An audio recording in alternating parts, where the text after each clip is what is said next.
怎么样，司令？事情办妥了？廖先生跟几家外国的报社关系还不错，他答应帮我们刊登旧案重审的消息。所以在这压力之下，他不可能一拖再拖。但是孟小姐不是已经去找裴勋谈条件了吗？咱们还用逼他就范？像这样的老狐狸，我们必须软硬兼施，双管齐下。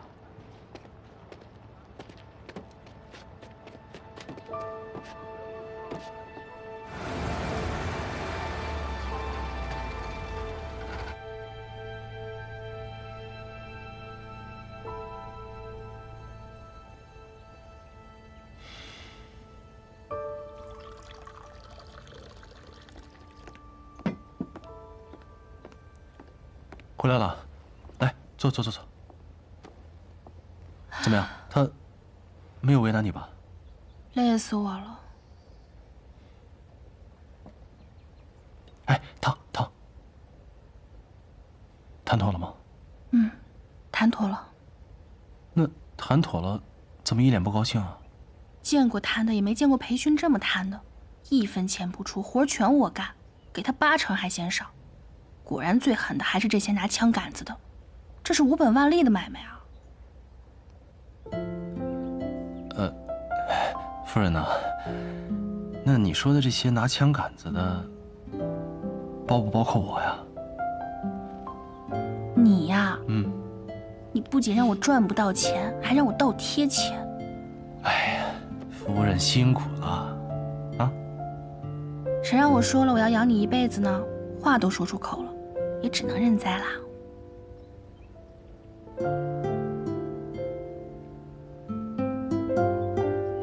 真好。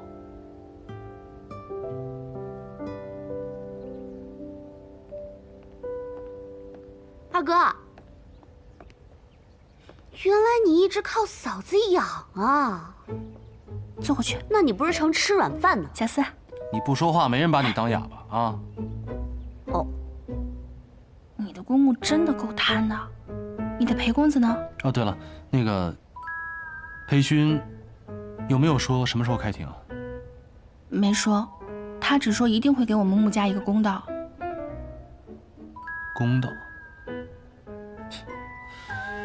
半真半假吧，但是商号分红可是源源不断的好处。我估计裴勋不会再与徐伯钧勾结，胜算会在我们这边。 胜算是有，就是太贵。嫂子，你别嫌贵。你想啊，这我要是跟裴公子在一起了，那咱们都是自己人。俗话说得好，肥水不流外人田。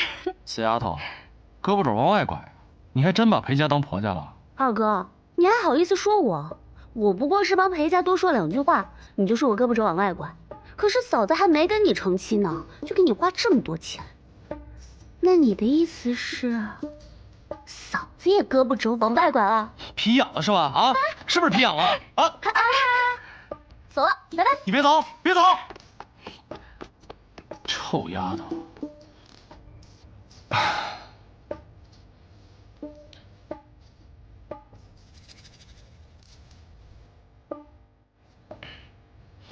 你说谁胳膊肘往外拐？谁呀？ 夫人，来，消气儿啊，消气儿。夫人最辛苦了啊，深明大义，我无以为报，只能以身相许了。来，夫人喝茶。汤哦。好嘞。谢谢。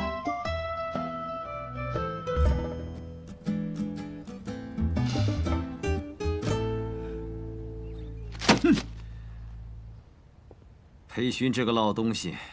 他是要彻底跟我翻脸呐，拿洋人的报纸恶心我。看来他是铁了心要跟谭玄林站在一起。就算他跟谭玄林站在一起，我们也不用担心。在开庭之前，我有把握干掉米大成。传令下去，让长江以北的军队往函谷关集结，并责令光耀马上押运军需辎重前往支援。督军。 可是这革命军现在正在长江南岸跟我们对峙。哎，两害相权取其轻。如果裴勋这个老东西敢在没有证人的情况下定我的罪，那势必要置我徐家于死地。我徐伯钧可不会坐以待毙，想要取我的命，看看你有没有那本事。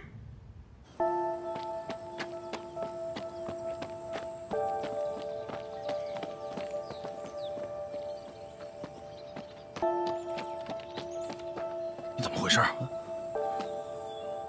徐副官说了，报纸不要拿到少帅这里，快拿走啊！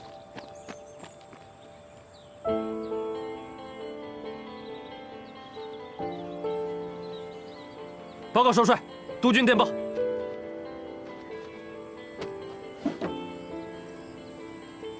什么事？督军让你押送辎重去函谷关。可是我们的军队在长江边跟革命军对峙，这个时候去函谷关干嘛？督军电报上没有明说，但他要你5日内抵达，否则军法论处。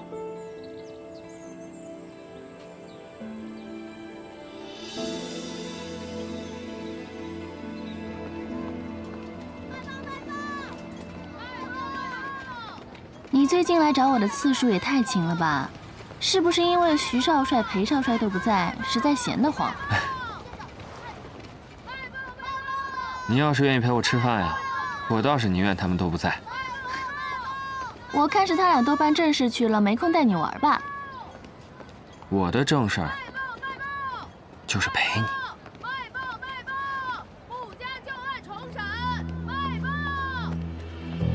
来，过来。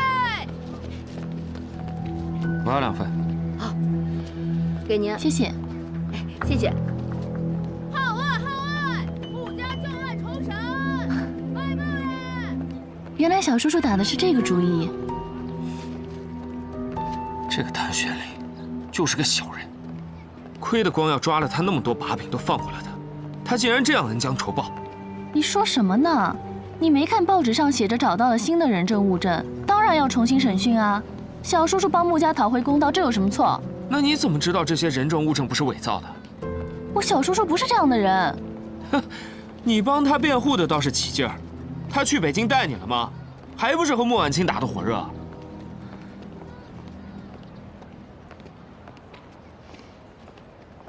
那你替徐光耀不平，你自己不还是被蒙在鼓里？他俩不是你的好兄弟吗？出了那么大的事，他们通知过你吗？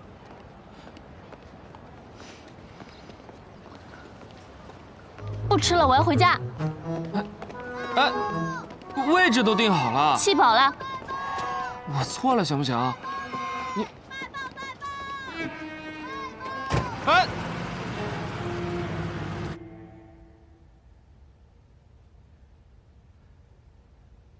督军，谭司令，请。裴督军，这么晚了找我，是有什么要紧的事吗？谭司令，这事儿是你干的吧？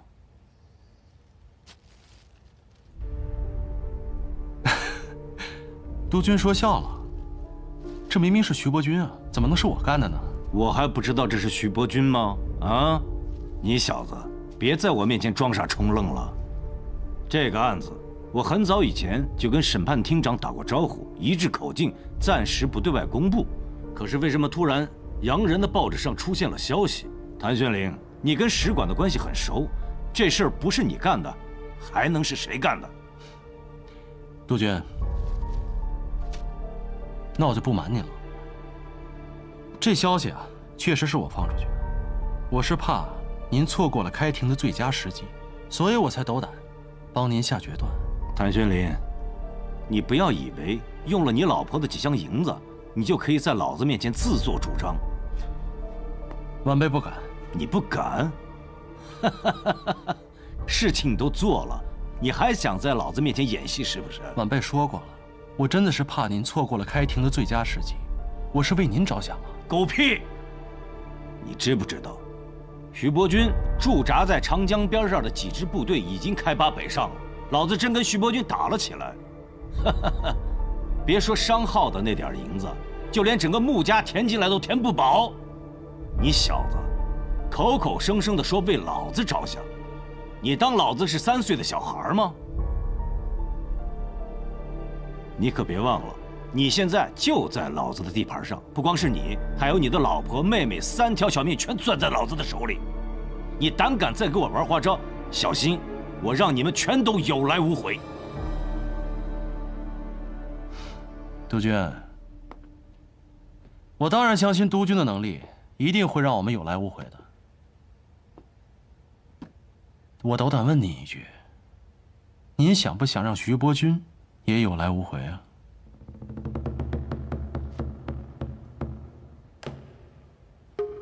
怎么讲？徐伯钧已经在北京了，就住在悦城会馆。他现在人在北京，千真万确。他派副官与您虚与委蛇，自己却在背后暗中筹谋。督军，现在是千载难逢的机会，只要开庭，定徐伯钧有罪，立马就能把他抓进监狱。到时候，是病死狱中，还是畏罪自杀，不都是您一句话的事吗？但是，再拖下去，等徐伯钧离开北京，全身而退，就一切都来不及了。明日开庭，连夜通知。可见裴勋这个老东西是临时起意。是啊，高等审判庭连夜通知我们的，说明天上午10点开庭。督军，我们要不要早做打算？裴勋既然把消息都登报了，开庭是迟早的事，没必要这么匆忙。兴许是想打我们个措手不及。哼哼。闵大成那边都安排好了吗？督军放心，明天就是他的死期。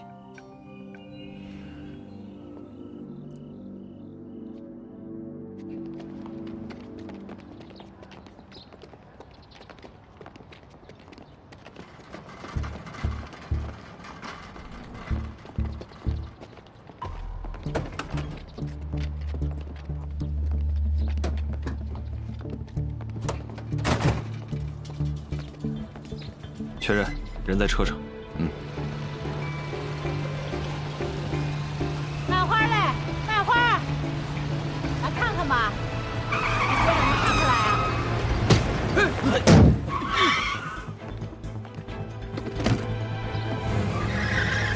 怎么开车的？撞了就跑了！撞了就跑了啊！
今天北京最高审判厅在这里公开审理原告穆婉清诉被告徐伯钧民国5年穆远航遇害一案，鄙人担任主审法官，现在宣布开庭。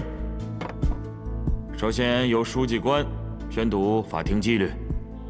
根据中华民国约法，为维护法庭秩序，请所有到庭人员遵守以下法律。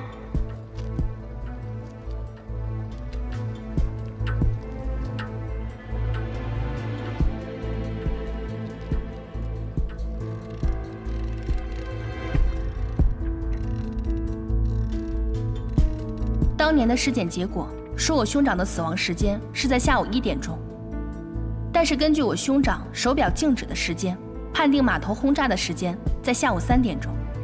因此判定了徐伯钧无罪。但是这段影像可以清楚地看到，在日本客轮山东丸号进港的时候，码头已经遭到轰炸，而这艘客轮每天进港的时间是固定的，正是下午1点钟。由此看来，徐伯钧轰炸码头的时间和我哥哥死亡的时间是一致的。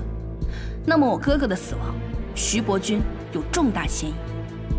被告，对原告提出的证据，你可有异议？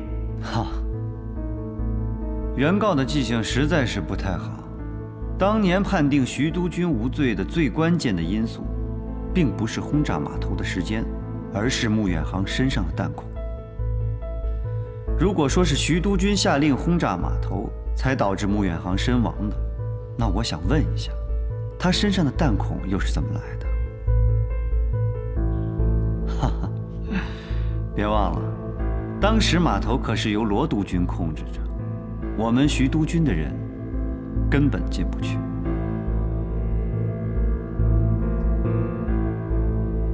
原告，对被告提出的疑义，你可有新的证据提交？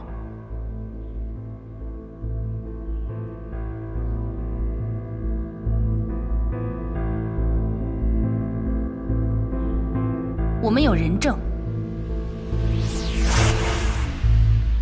带人证。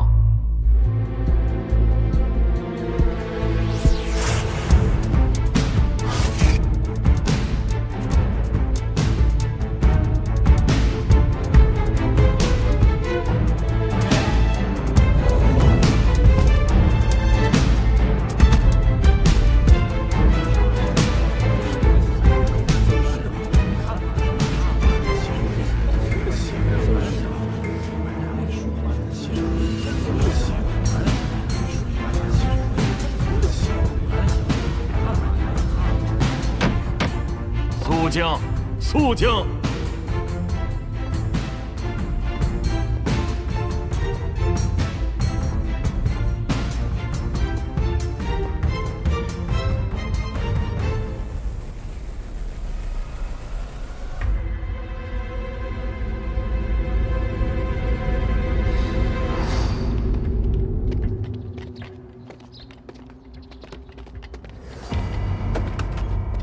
我犯了死罪。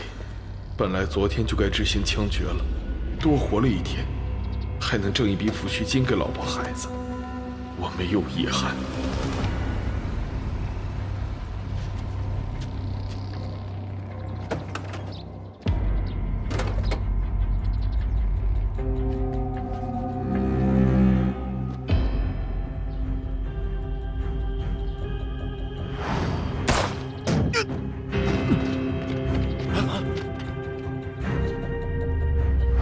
本证人闵大成在此当庭作证，证明10多年前的绑架杀害穆远航之案，真正的幕后凶手就是徐伯钧他们一伙人，而穆远航并非死于绑架撕票，而是因为徐伯钧指使他们的手下开炮轰击仓库，造成了穆远航的死亡。此事我是亲身见证的，所以今天我愿意站在这个法庭之上，把当年的真相说出来，以证明徐伯钧及其手下的罪行，也请求法官可以做出公正的裁决。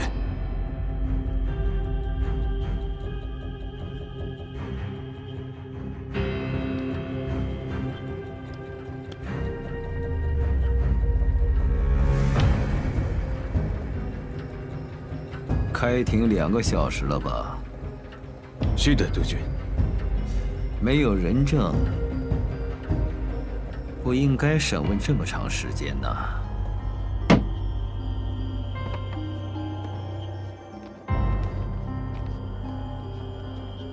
现在我宣布，徐伯钧杀人罪、伪证罪成立。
院子里，接受检查。怎么了这是？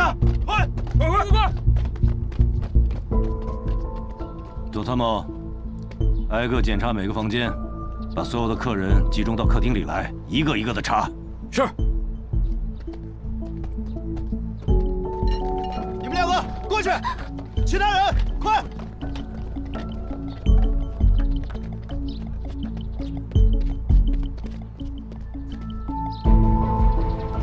哎呀呀，几位长官，这是干什么呀？我们会馆一向是守法经营的呀。奉高等审判庭之命，越城督军徐伯钧滥杀平民、伪造证据，罪名成立，即刻予以逮捕。哎，长官，我们会馆是光绪年间几个越城商贩凑钱建的，和徐督军不相干呢。放心，没说和你有关系。我们只是得到消息，越城督军徐伯钧前几日便已来京，就下榻在你们越城会馆。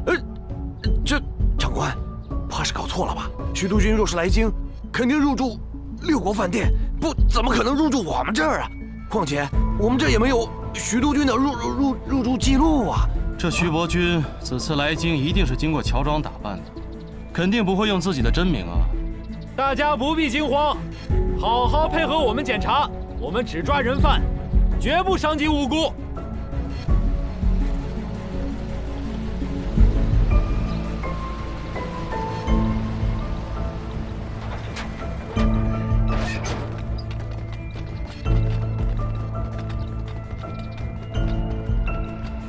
裴督军，渡边先生，裴督军，我接到了我们日本侨民的求助，说这里出了事，他们被限制了人身自由。我想知道是怎么一回事。渡边先生，这里发生的事情和日本侨民没关系，我们正在搜查一名人犯。那就好。不过，保护日本侨民的人身安全，是我们大使馆的职责。我现在想把他们带走，以免让他们受到惊吓。当然可以，不过那还得在我们全部检查完之后。不必了吧？除非你们要找的人是我们的日本公民。不过，即便是我们日本的公民犯了事，他们也享受领事裁判权，应该交给我们领事馆来处理。领事先生，如果你想保护本国的侨民，无可厚非。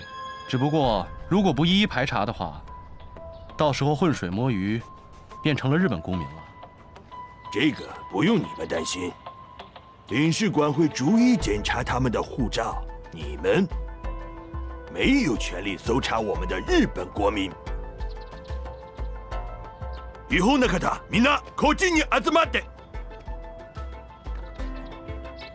ちゃんとパスポートを出してください。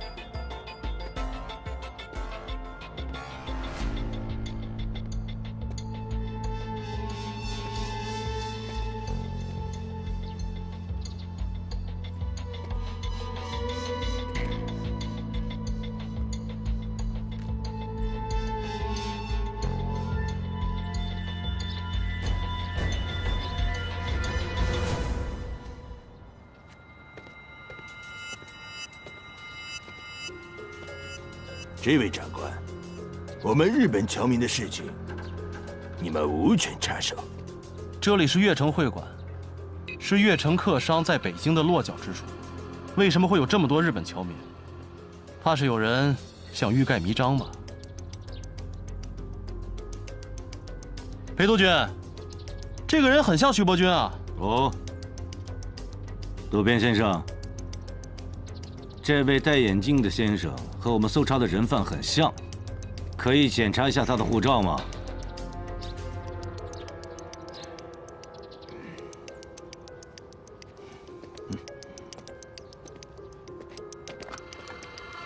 裴督军，护照我检查过了，没有问题。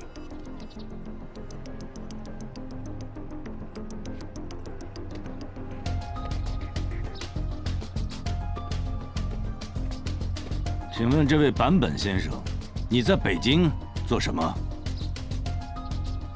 不好意思，我们很多日本侨民不懂中文，你说的话他听不懂。日本の方、みんな外に出てください。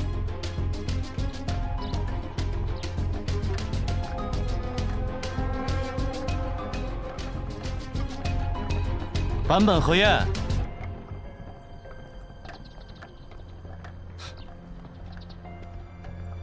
这位坂本先生，不像听不懂中文的，而且你的日语名字也不是这么念的。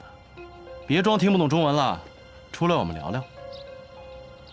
我已经说过了，我们日本侨民的事情，你们无权插手。这里是中国，你们侨民中混进了要犯，我有权利干涉。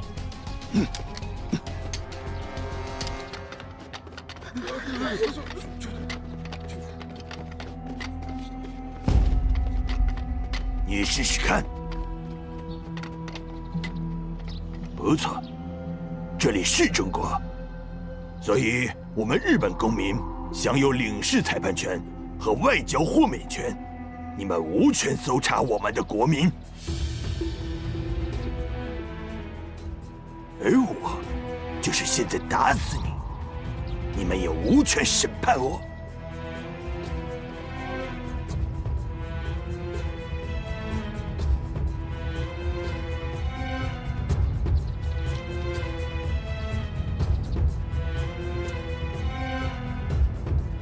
佐参谋，把枪放下。裴督军，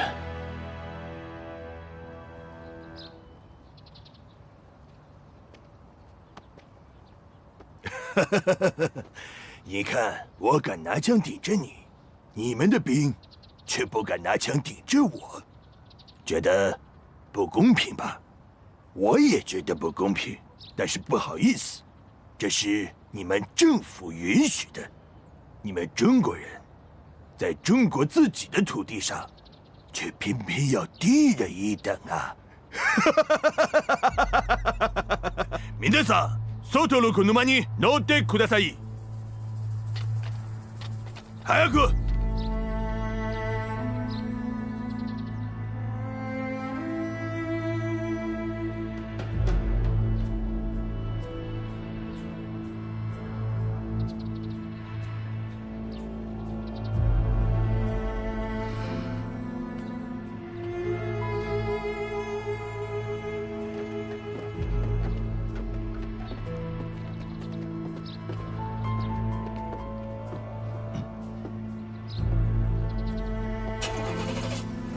裴督军，我的事情办完了，你可以开始你的搜查了，石培。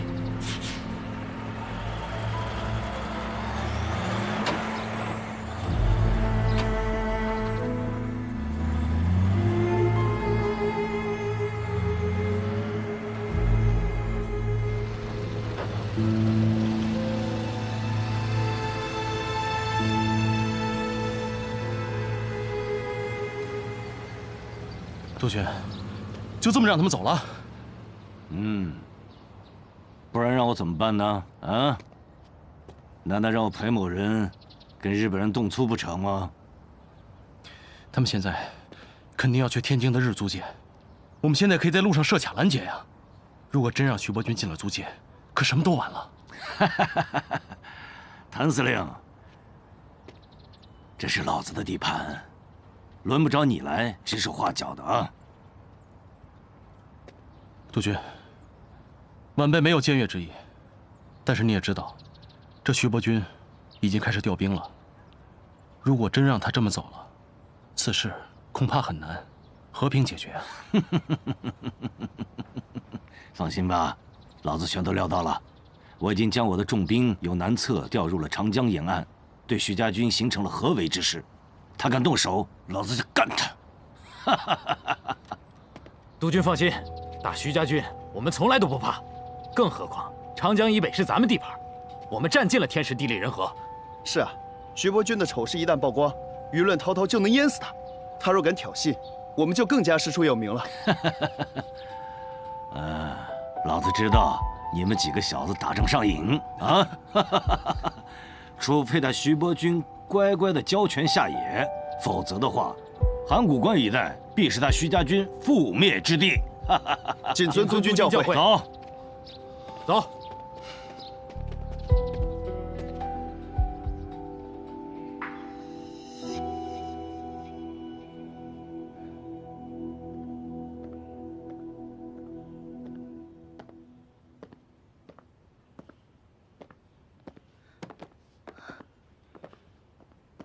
玄林，怎么样了？抓到徐伯钧了吗？对不起啊，让他跑了。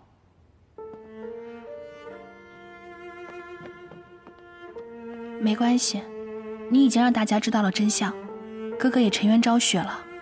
可是我还是没能给你一个真正的公道。你已经做得很好了。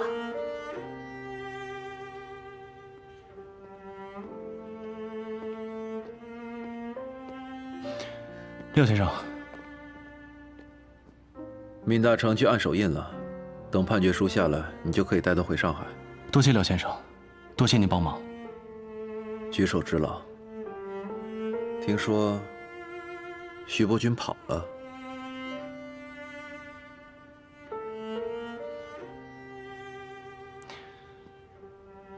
日本领事馆以保护侨民为由，把人从我们眼皮子底下带走了。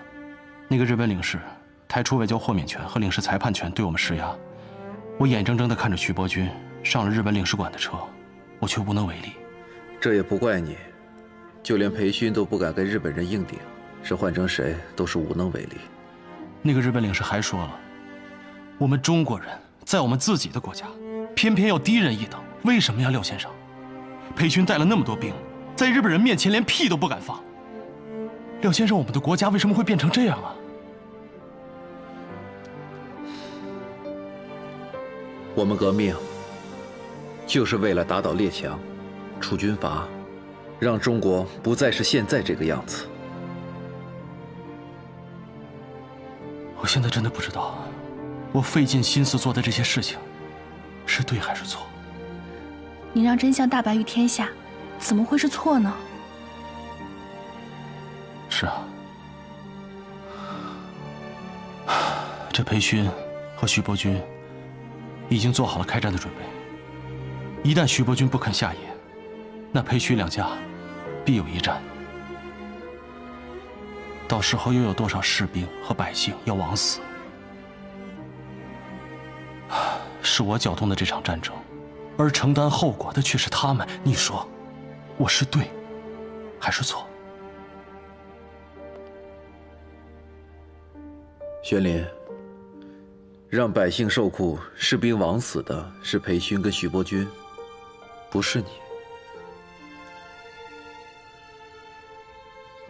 可是这个尔虞我诈、血雨腥风的年代，会把我们每一个人都裹在其中。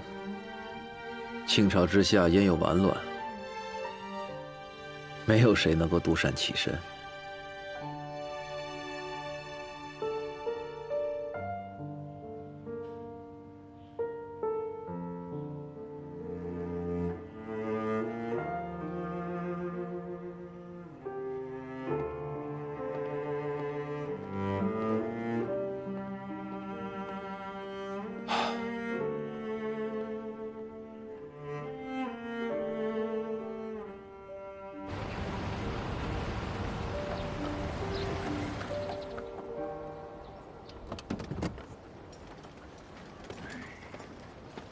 请。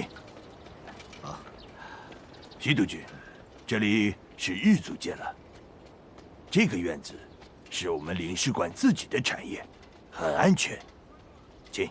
好。您可以在这里安心的休息，我会尽快派人把徐远接回来。这次能够化险为夷，多亏了渡边先生的鼎力相助。 徐某真是感激不尽呐！你我是多年的朋友了，虽然见面不多，不过神下会长告诉我，这些年督军为我们争取了不少的利益，所以我们之间不必客气。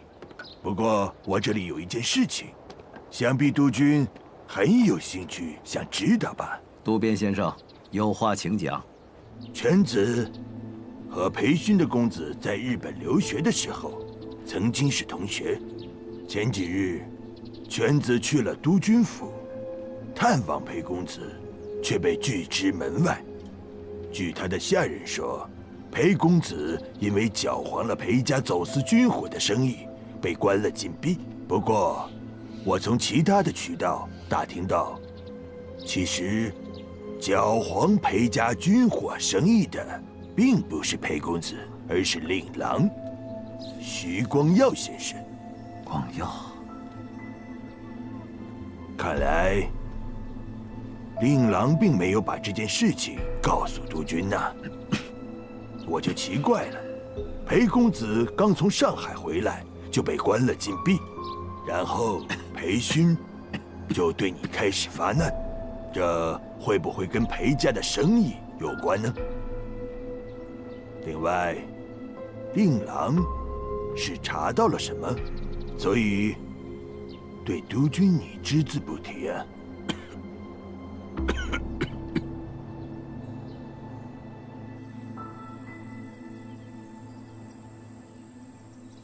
这次能扳倒徐伯钧，你立了大功。但是你毕竟有命案在身，所以如果我把你押回上海，即使不判死刑，这终身监禁也免不了。如果你现在走，或许还能隐姓埋名的活一辈子。自己选吧。其实，现在的生活对我来讲，每天都是一种煎熬。如果不是为了扳倒徐伯钧，我可能不会选择活到今天。你放心吧，穆婉婷在香港的生活，我会好好照顾。你是我这辈子信的最后一个人，希望我没有信错人。谭司令，我虽然表面上看起来是一个帮会的老板，可说到底，我根本就是徐伯钧手里的一个提线木偶。这么多年以来，没有一件事情是我自己能够说了算的。这种暗无天日的日子，我早就过厌了。其实，比起苟延残喘、隐姓埋名的活着，倒不如让自己可以决定自己的生死，而更是一种幸福。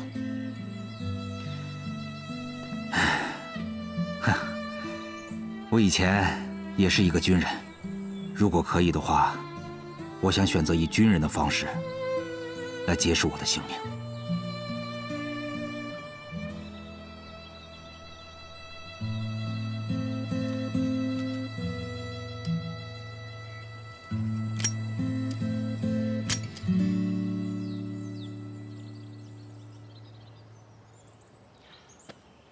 你不会信错人的。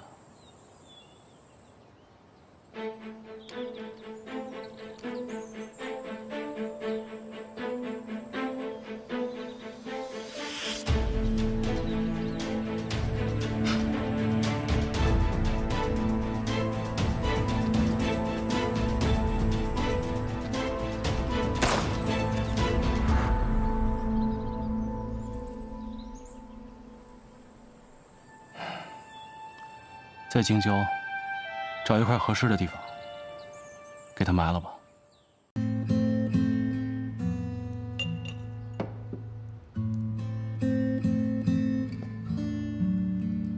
冰清啊，我知道你不肯原谅我，但我还是要谢谢你啊，给我生了那么好一个女儿。现在婉清长大了。一个人撑起了穆家的生意，我祈求你在天之灵能够保佑他平平安安，万事顺遂。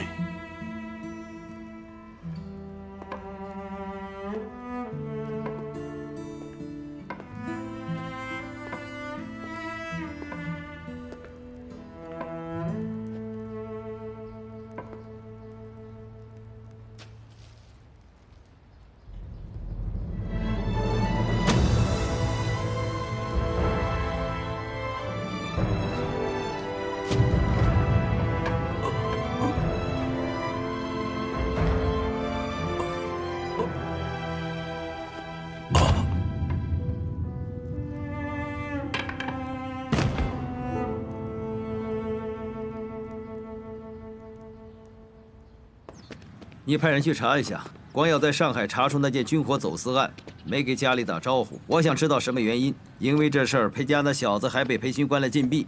我想这事儿不简单。好，督军。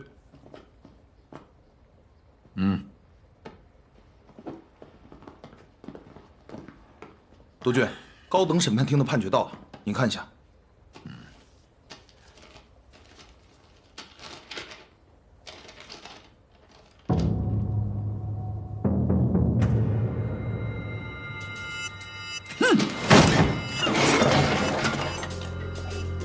责令我下野交出军队，他裴勋算个什么东西？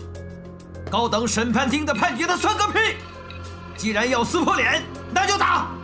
督军，我们的部队已经集结完毕，只等督军一声令下。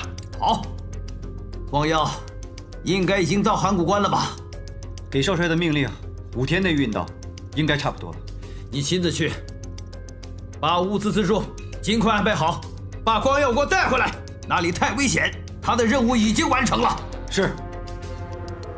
督军，咱们的人奉命去收编徐伯钧的军队，他们拒不配合，不但不缴枪，还殴打关押咱们的收编官。这个徐伯钧，对咱们责令他下野通告更是置之不理。奶奶的，我看他这次是要跟咱们硬着来呀！好啊，这仗是这个老小子挑起来的，我们奉陪到底。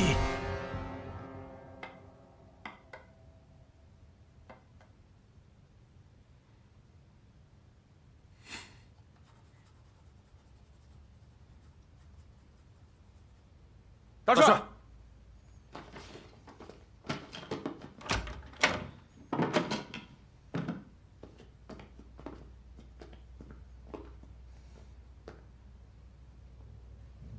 把你关了这么久，心里有怨气啊？儿子不敢有怨言。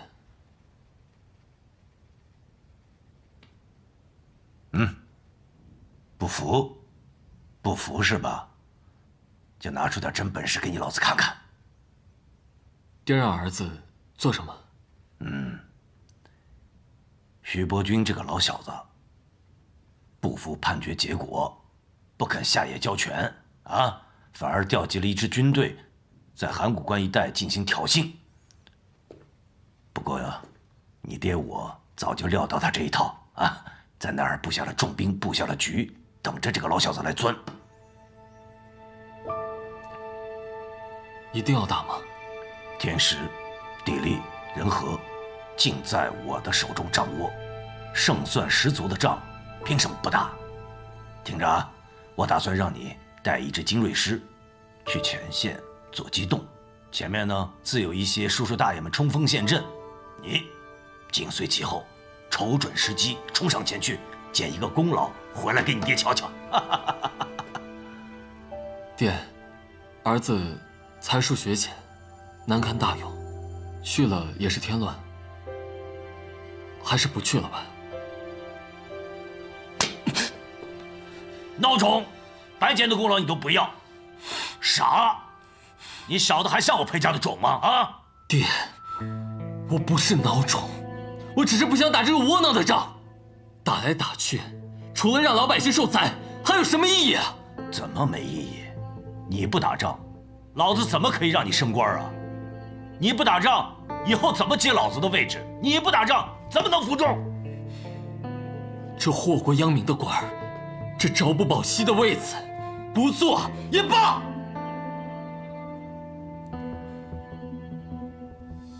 来人！督军。裴少军，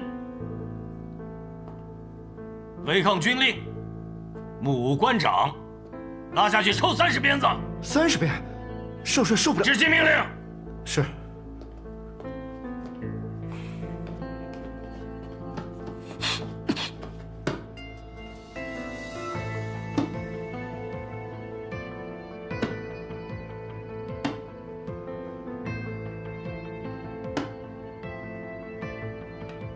老子再问你一句，这仗打还是不打？我不打。打！是。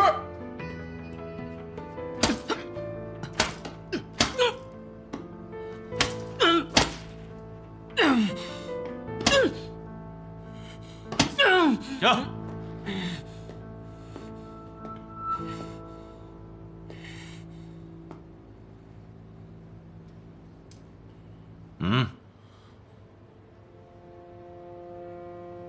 才刚打了10下就受不了了，啊？那就乖乖的听老子的话，去前线，省得在这儿受罪。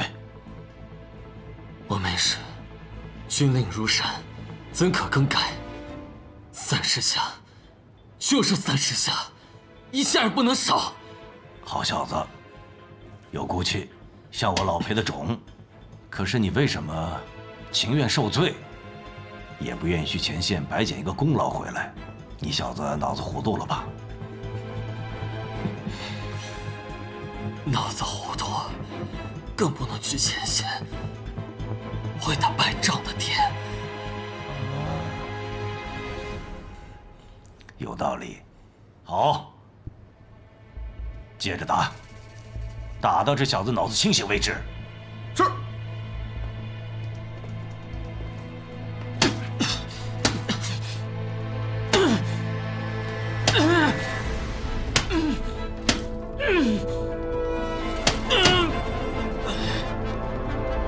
督军，少帅晕过去了。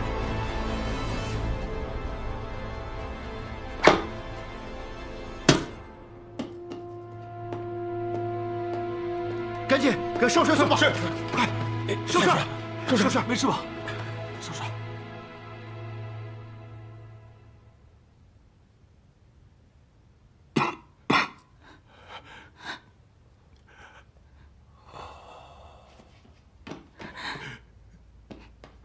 老爷，我们不是有意要欺瞒您的，是大小姐她怕您身体吃不消，让我们不要告诉您。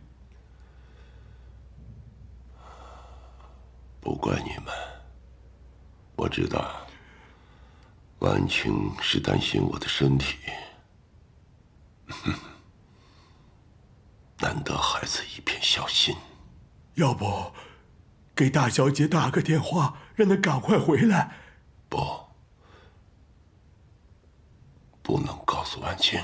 老爷，可是您病得那么重，婉清不容易啊。其实他早就知道了事情的真相，可还是装作若无其事的样子，跟徐伯君周旋。我呢，还差点把她嫁给徐家。你说，孩子心里得有多痛、多苦啊！可他一个人撑过来了，还和谭玄林一起为远航申冤。你说，他现在孤身在外，生死未卜，我帮不了他，就不能再给他添麻烦了。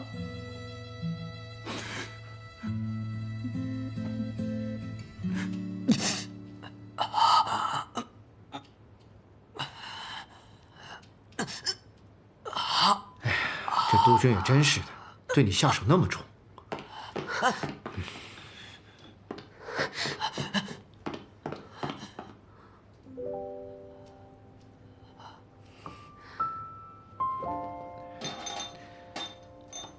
那我们先出去了，走。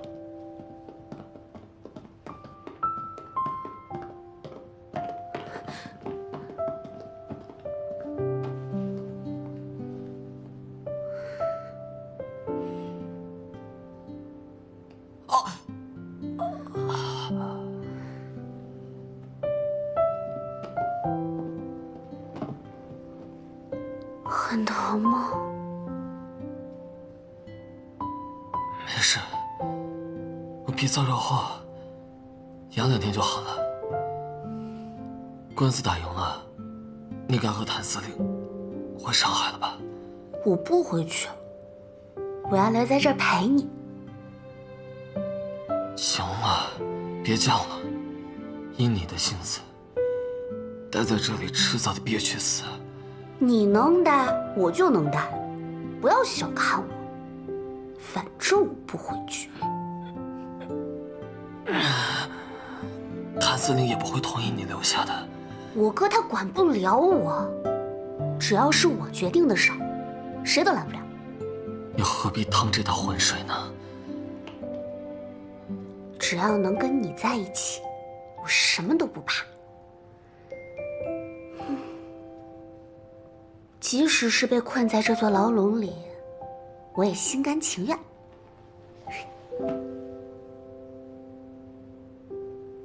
可是你离我越近，我怕我越保护不了你。我都不怕，你怕什么呀？怎么跟个老娘们儿一样，磨磨唧唧的？看来你哥管不了你，我也管不了你了，是吧？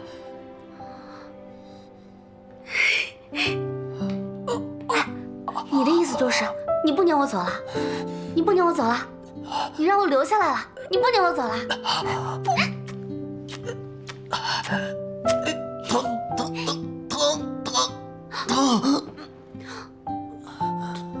对不起啊，那个，你吃饭吗？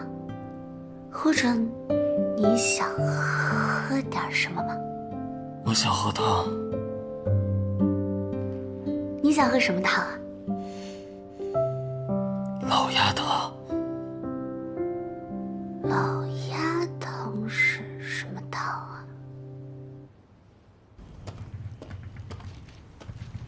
这么大的事，为什么没人给我看，也没人告诉我？这几天的报纸呢？我要是不来函谷关，我竟不知道我徐家已经命悬一线了吗？是徐副官命令我，不要把报纸给您的。我这也是担心您看了谭司令和穆小姐的消息，又伤心难过，所以我才命他们不要再把报纸拿给你。不过你说这也是巧了，我们这几天在……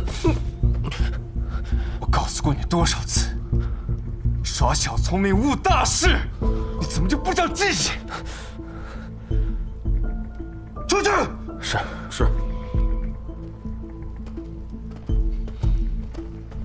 轩哥，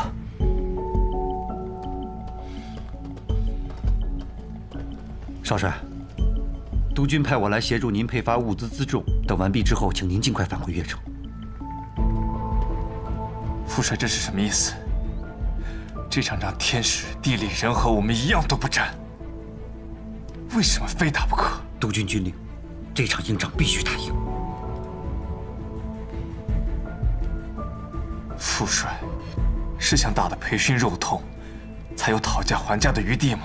督军正是这个意思。可打仗是要死人的，这么一条条活生生的人命，就成了谈判的筹码吗？这个少帅就不必管了。督军的军令是，等你把物资辎重配发完毕之后，就由属下带着您返回岳城。这里不安全，督军一直挂念着您。父亲，这是要我临阵脱逃吗？少帅。这个时候了，您就不要再使性子了。我告诉你，要走一起走，要留一起留。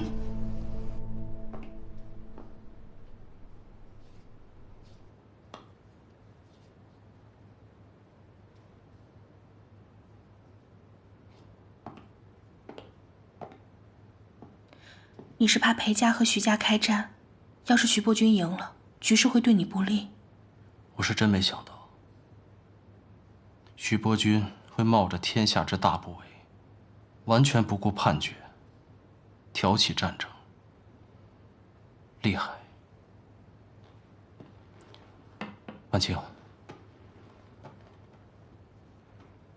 过2天我得回上海，岳城离上海太近，我不放心。你明天跟我一起回上海。二哥，少君他受伤了，我得留下来照顾他，我就不用回去了吧？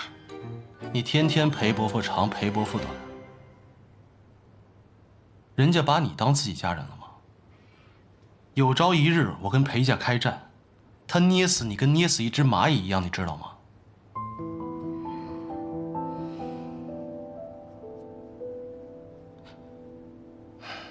小四，你是我唯一的妹妹，我怎么可能把你留在这儿？二哥，我这辈子就认定他了。你要是不认下这个妹夫，那你也别认我这个妹妹了。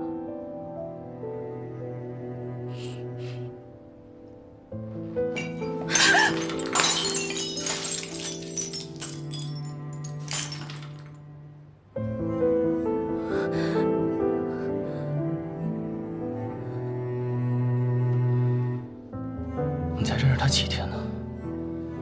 你就认定他了？这是胡闹！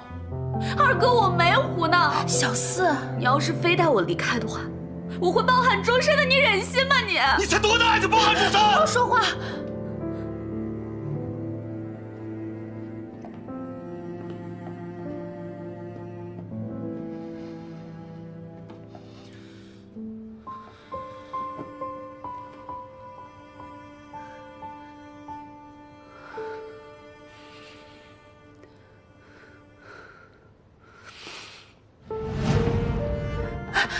小四，你干嘛？你快起来！你快起来啊！二哥，长兄如父这4个字，你做到了，二哥。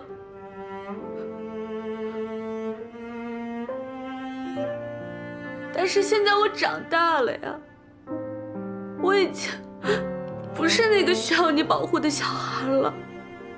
我可以保护自己，我能为自己的选择负责任。所以这次，不管我和少君的未来如何，你请让我自己做主，好不好呀，二哥？桑榆，这次裴公子一定会受牵连，你跟着他肯定会受苦。二哥，比起危险，我更害怕离开。我怕这一离开就是一辈子。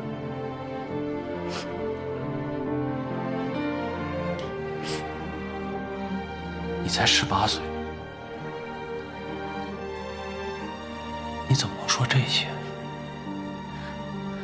二哥，你不过也才25岁，你怎么就能算计得过徐伯君了呢？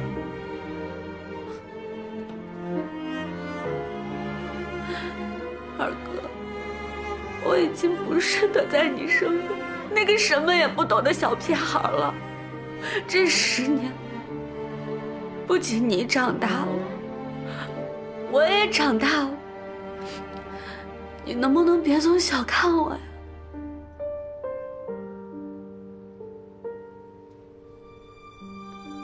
你即使不相信我，你也得相信你自己啊，是吧？我可是你老狐狸的妹妹，小狐狸啊。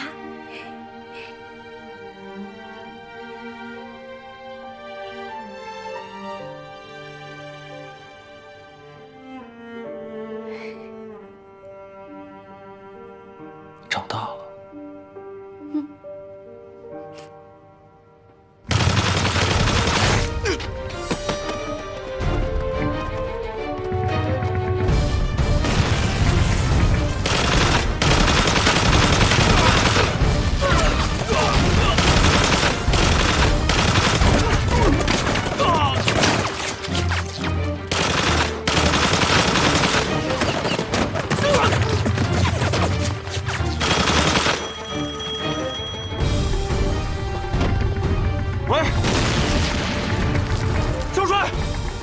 被切断了，赶紧抢修！啊！喂，喂！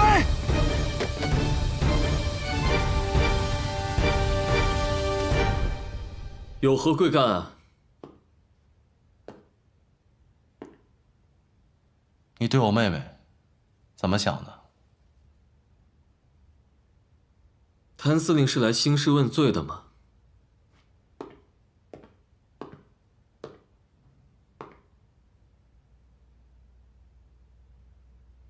你喜欢他吗？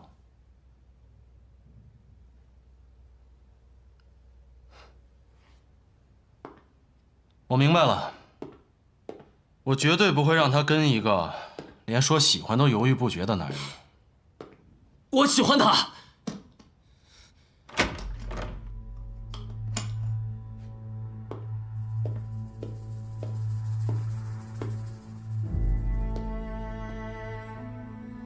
刚才我犹豫，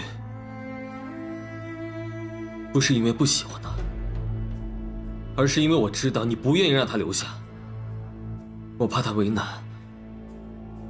你放心，我一定会尽我所能，去照顾好他的。你连你自己都照顾不了，现在在这个家，有很多事情我无能为力，但是我向你发誓，我一定会保护好他的。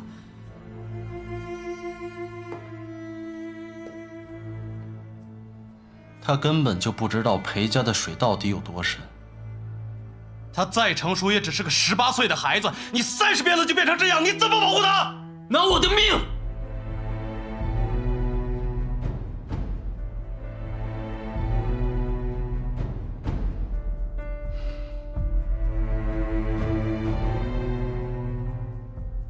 我特别不想让他留在北京，但是他因为你一定要留下来，那我就要看看这个让他奋不顾身的男人，到底值不值得他这样。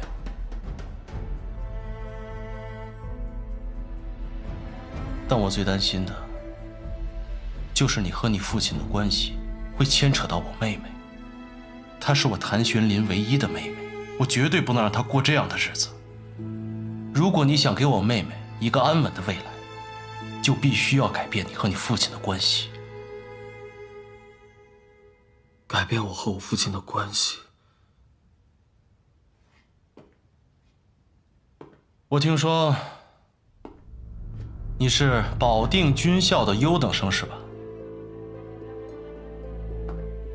肯定研究过很多战例。我教你一招，把你父亲当成一个对手，好好研究一下。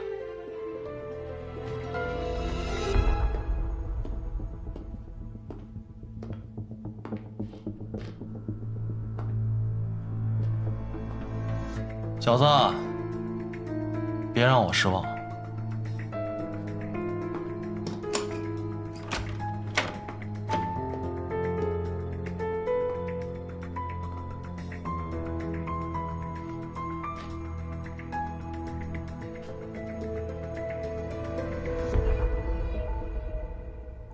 以后别再惹你哥生气了，知道吗？他来了，哥，哥。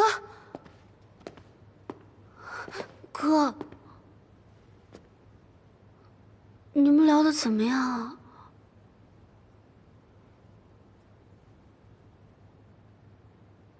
哥，你说话呀！婉清，收拾一下，过几天我跟你回上海。哥，你头也让我留下来了。哥，谢谢你，你真好，你真的是全天下最好、最好、最好、最好的哥哥了。白眼狼。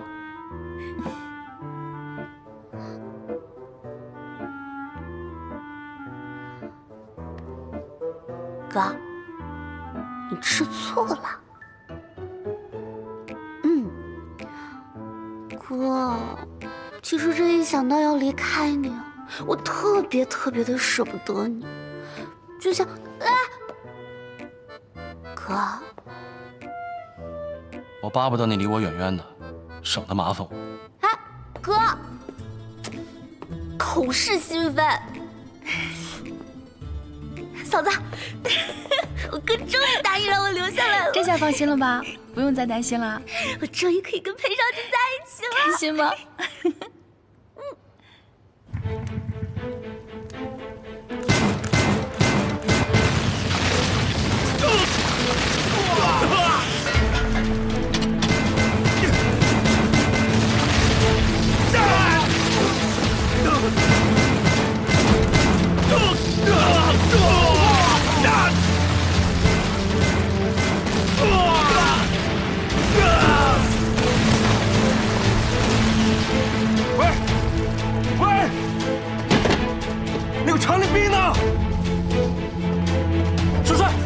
下！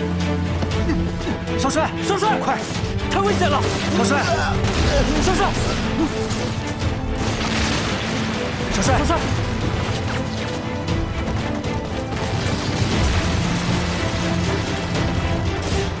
这边，这边！小心，少帅！小心，小心！少帅，小心，小心！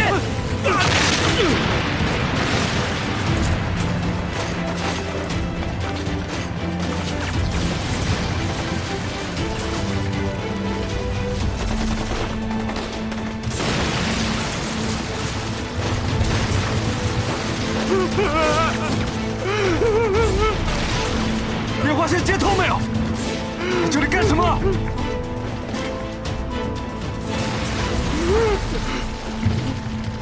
少帅，少帅，他死了，他死了！敌人死了，你哭什么？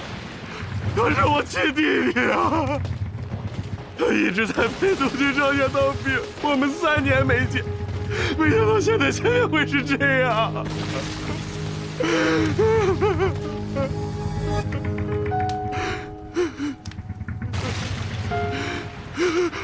少帅，少帅，少帅！我爹死得早，我娘她受了一辈子苦，她只有我们这2个孩子。现在弟弟死了，只有我了。我再出什么事儿，我娘她就没人养了。少帅，你看看，就放我回家吧，少帅，我求你了，少帅。大敌当前，放你回家，岂不动摇军心？少帅，子不长兵，少帅不可有夫人之。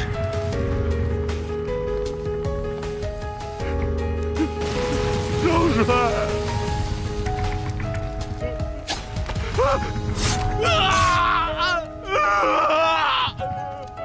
没了食指，你的右手就扣不了扳机，开不了枪的兵留着也没有用。滚！谢少帅，谢少帅。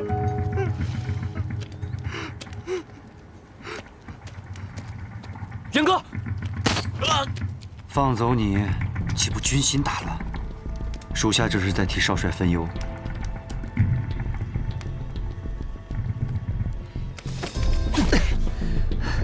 好一个替我分忧！你知不知道，因为你，这个世上又少了一个儿子，多了一个无人奉养的母亲。少帅既然关心别人的母亲，却忘了自己作为人子的责任。这场仗我们要是输了，督军就会彻底被裴勋所取代，徐家家业也会彻底不保。用尸山血海保住的家业，不要也罢。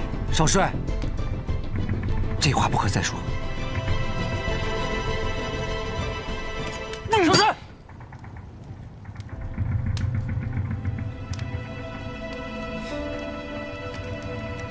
我现在就命令各部撤退。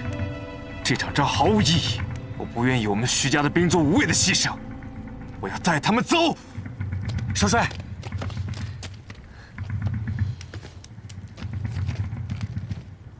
督军有令，除非他亲口下令，否则谁也无权让部队撤退。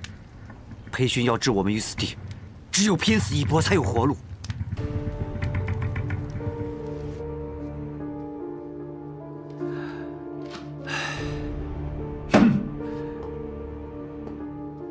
光耀这个孩子，在这个节骨眼上，要他逞什么能啊？现在被裴勋抄了后路，想撤也撤不回来了。那咱是否派部队去增援？部队再往北调，革命军就要过长江了。派一支小分队去函谷关，把光耀给我带回来。可是，少帅他自己都不愿意回，就连徐副官都没能把他劝回来。啊，去找苏洪琛，去告诉他光耀危在旦夕，请他一同去把光耀劝回来。这苏少帅能劝动少帅吗？哎，不，劝倒不至于能劝得动，但是光耀不会让朋友身处险境的，他一定会把苏洪琛送到一个安全的地方，到时候你们扣住他，不让他再回前线就是了。是。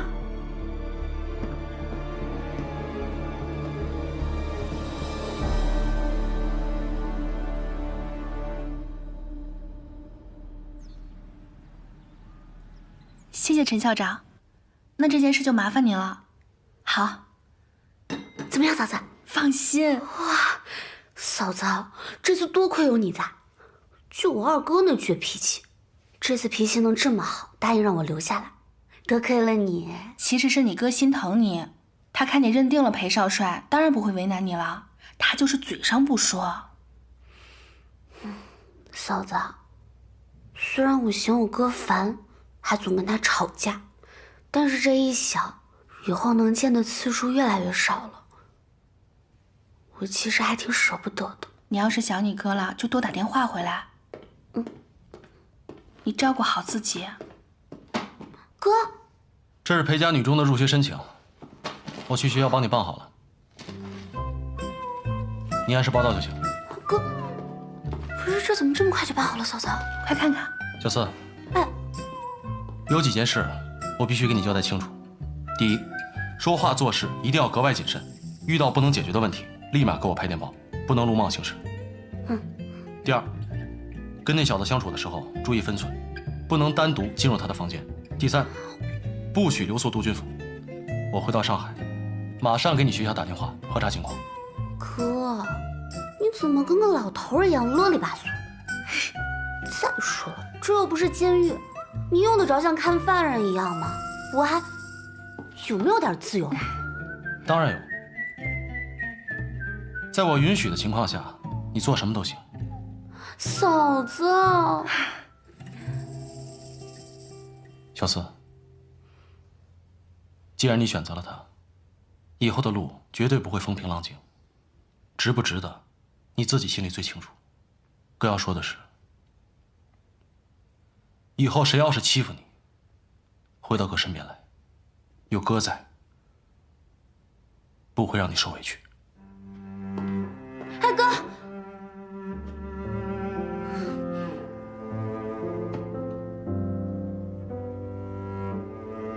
哥，谢谢你。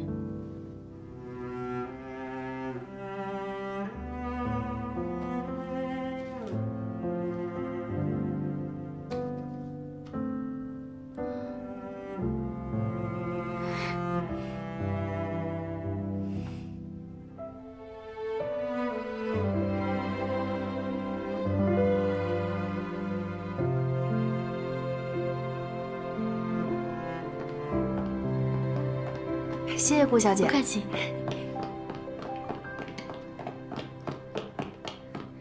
顾小姐，苏少帅来了。又来找我吃饭，告诉他我没胃口。他说是来向您辞行的。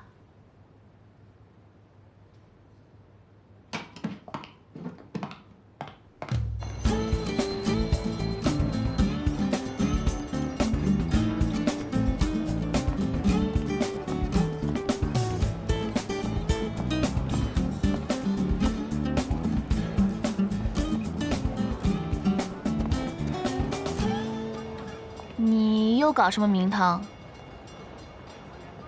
我要去前线了。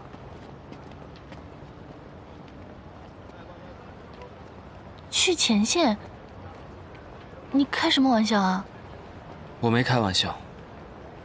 光耀在函谷关陷入了包围，徐督军劝不回他，让我去把他劝回来。那是徐伯钧自己做的恶，连累了儿子，你为什么要趟这趟浑水？你以前不是总说我看似风流，实则纨绔吗？这次我要证明给你看，我也是军人，不是酒囊饭袋。我那是气话，这种时候要你证明什么啊？去前线可不是闹着玩的。没闹着玩。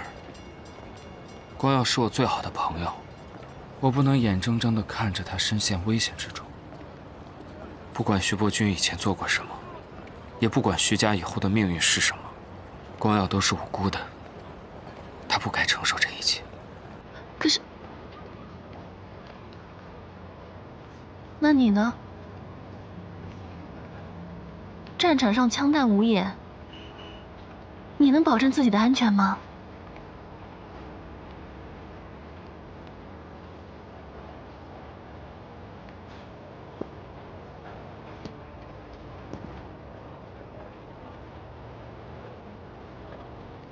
是在为我担心吗？谁为你担心了？我只不过提醒你一下。别推开我。此去前线，生死未卜。万一我倒霉死在了战场上，就再也见不到你。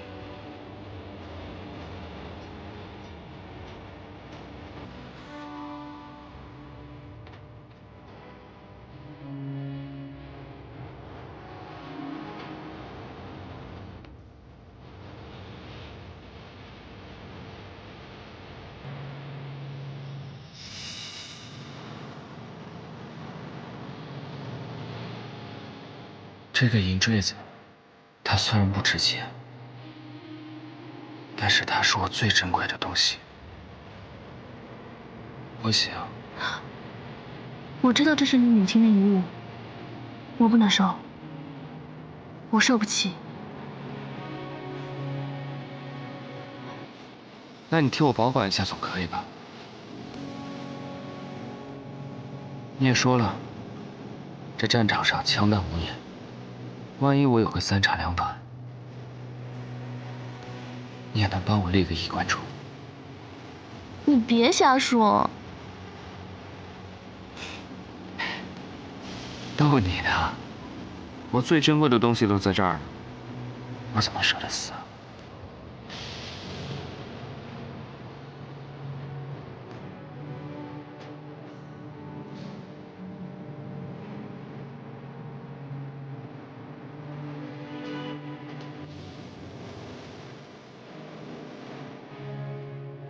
好，我帮你保管。